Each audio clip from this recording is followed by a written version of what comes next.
गुड़ी पड़वा। जानिए क्यों और कैसे मनाया जाता है।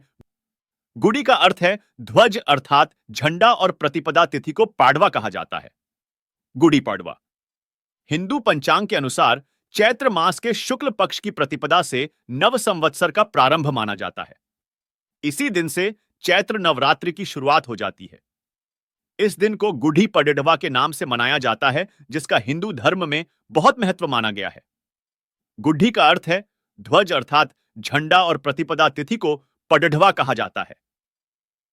इस दिन महिलाएं सुबह सूर्योदय से पूर्व स्नान आदि के बाद विजय के प्रतीक के रूप में घर में सुंदर गुड़ी लगाती हैं और उसका पूजन करती हैं।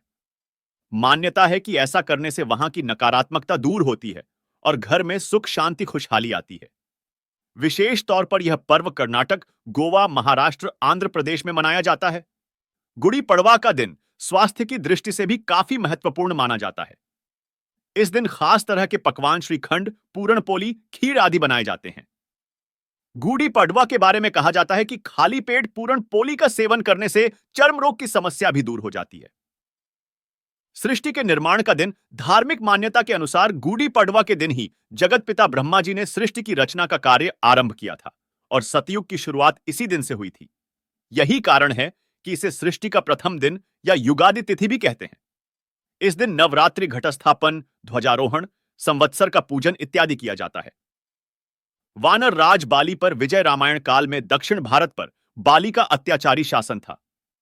सीता जी को ढूंढते हुए जब भगवान राम की मुलाकात सुग्रीव से हुई तो उन्होंने श्री राम को बाली के अत्याचारों से अवगत कराया। तब भगवान राम ने बाली का वध कर वहां के लोगों को उसके कुशासन से मुक्ति दिलाई। मान्यता है कि यह दिन चैत्र प्रतिपदा का था, इसलिए इस दिन गुड़ी या विजय पताका फहराई जाती है। शालिवाहन शक संवत एक ऐतिहासिक कथा के अनुसार शालिवाहन नामक एक कुम्हार के लड़के ने मिट्टी के सैनिकों की सेना बनाई और उस पर पानी छिड़क कर उनमें प्राण फूंक दिए और इस सेना की मदद से दुश्मनों को पराजित किया। इस विजय के प्रतीक के रूप में शालिवाहन शक संवत का प्रारंभ भी माना जाता है।